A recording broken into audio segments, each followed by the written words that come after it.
In this video of EBR's AI Compass, we'll be going over NotebookLM for lesson planning and content creation.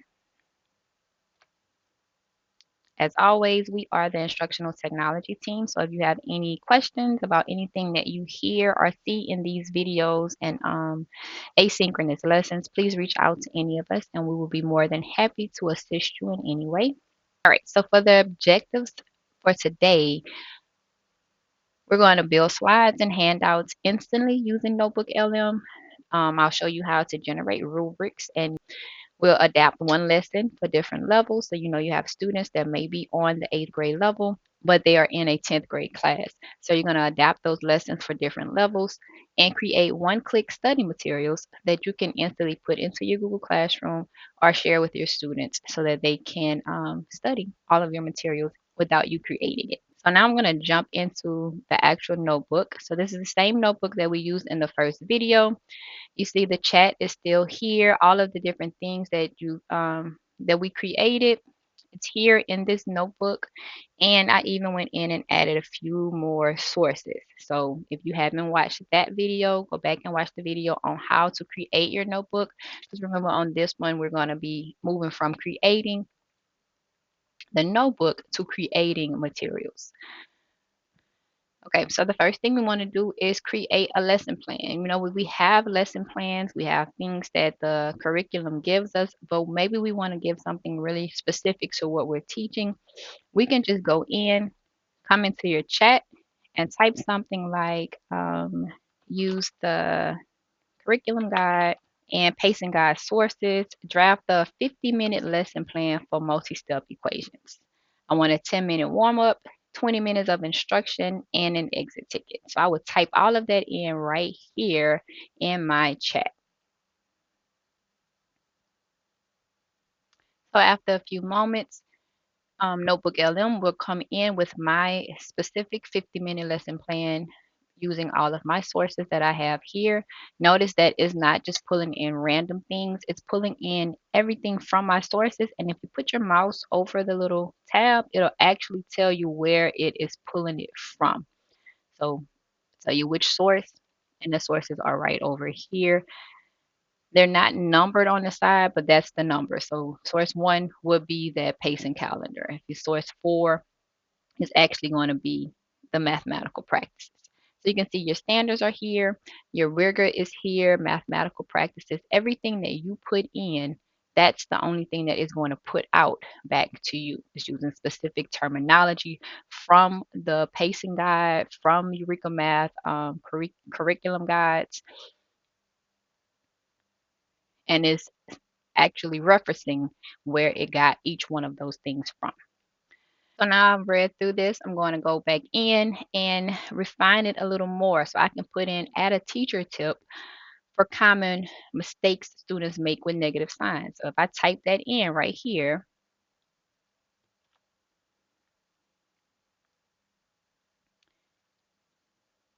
and put it in, it's going to search the docs, see if it can find something from my files to give me that those teacher tips for those negative signs.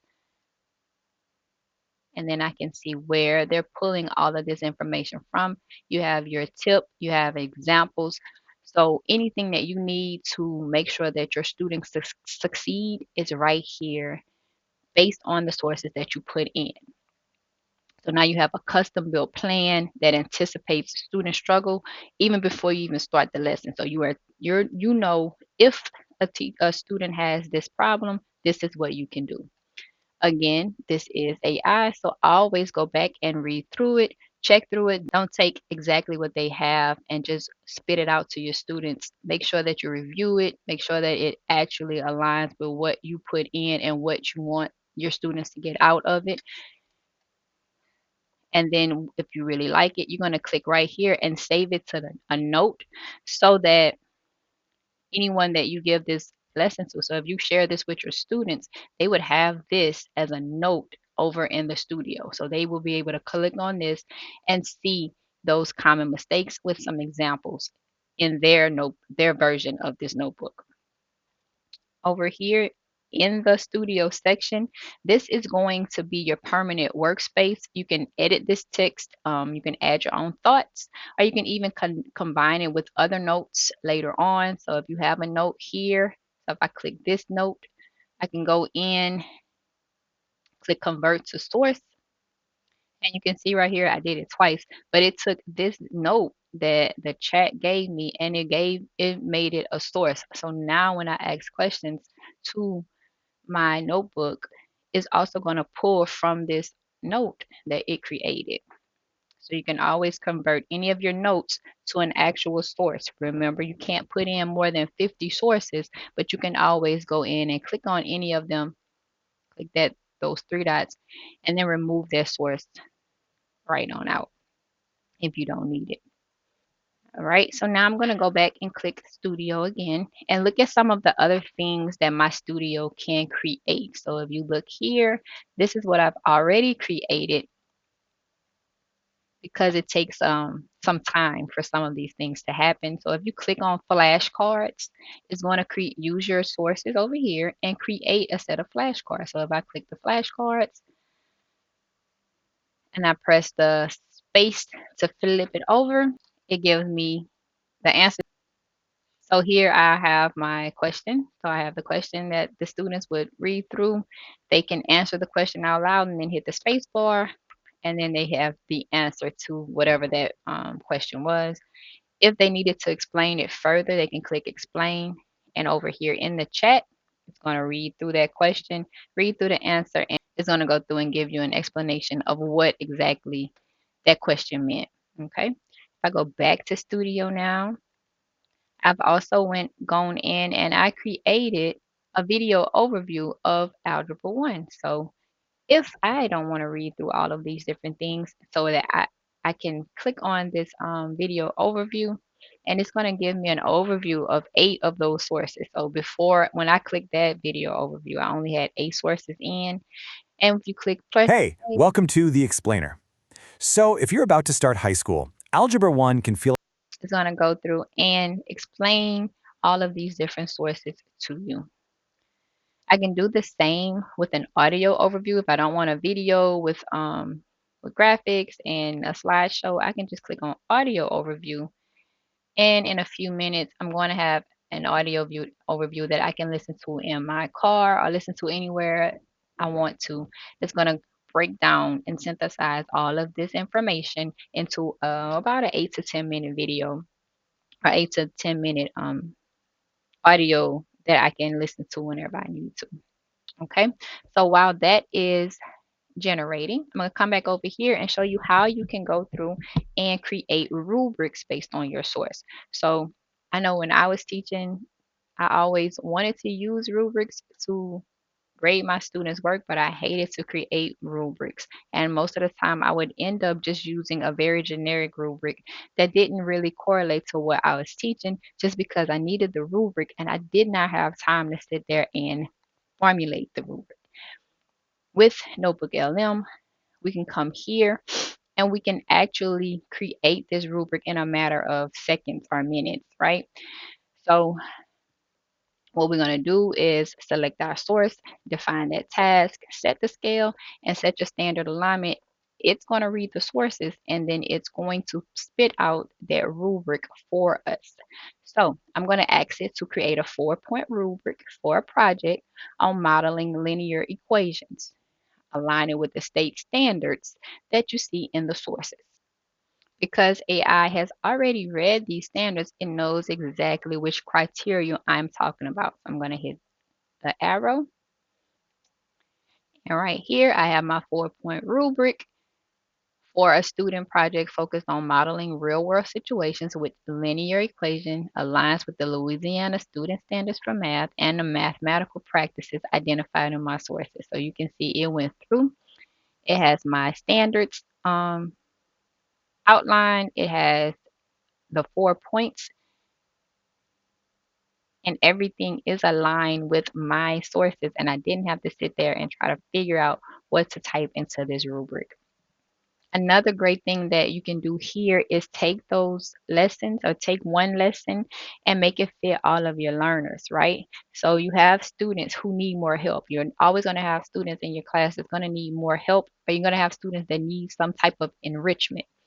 This is where Notebook LM can shine for differentiation. So right now I'm going to say take lesson 2 and create a level 1 version for students with a 5th grade reading level and a level 3 version with a sports theme challenge problem. And I'll hit my arrow, and just that fast, I have 2 specialized versions of my lesson. One's going to reduce the language complexity, and the other is going to add a hook about sports to engage all of my athletes in my classroom.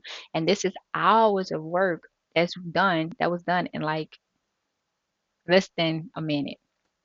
And the last thing we want to create for our students is a study guide. So I have all of this information. I won't give this notebook to my students, but I could give a notebook LM to my students, and that'll come in a later video. But for something like this is for me or for my department, my teacher, my peers.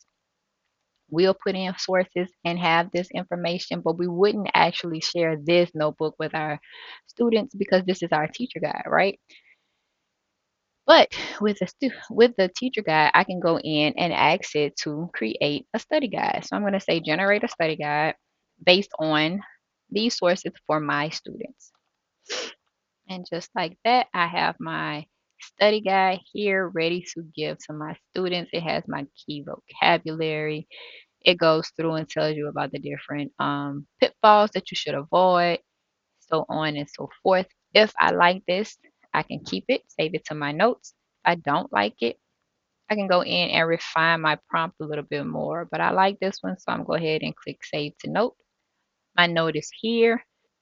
I can click my 3 dots here and see how to export it to docs or export it to sheets. So if I export it to docs, I have my name right at the top, my entire study guide, and I can go in as a teacher and make any edits that I need to edit based on my students. Because remember, always with anything that you are doing with AI, you have to go through and review it. So, looking at something like this, of course, you would not give this to your students. Make sure that you go through and you review all of the different things that AI gives you and edit it so that it is something that you can present to your students.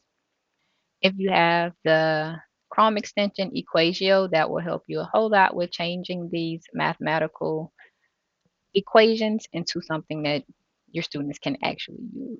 So if I go back to my notebook now, you can see that the audio overview is ready. So I can click here and start my audio overview. I have to be honest with you. When I saw the topic for today's deep dive, I felt a very specific, uh, As you listen to it, you can even click on join, and then you can ask it a question. As it is saying things, you can stop it and ask questions and join in with your host. um, very primal physical reaction. Oh no. It wasn't excitement. It was a tightening in the chest, a little bit of sweat on the palm. Oh, hey, our listener wants to join in. What's up? Allow your permissions. Why is algebra a language for describing reality? That is a phenomenal question. And honestly, that is exactly the core mission of our deep dive today. You nailed the premise. We've been talking about the anxiety, but you hit the philosophy. Why is it a language? Because it's a way of modeling the world. Okay, let's unpack this. Algebra isn't just about And it'll go on, and you can keep asking it questions as the two hosts talk to each other, or you can just listen to it and get whatever notes you need to take from that. If you wanted to download this audio overview and put it somewhere, you can just click your download button and it comes right here, and you can share it however you would like to share it. So if you want to share it in your Google Classroom, that's fine. If you want to put it in your Google Drive, or if you want to just email it out to someone, that will be your audio overview that's ready to be shared with your students.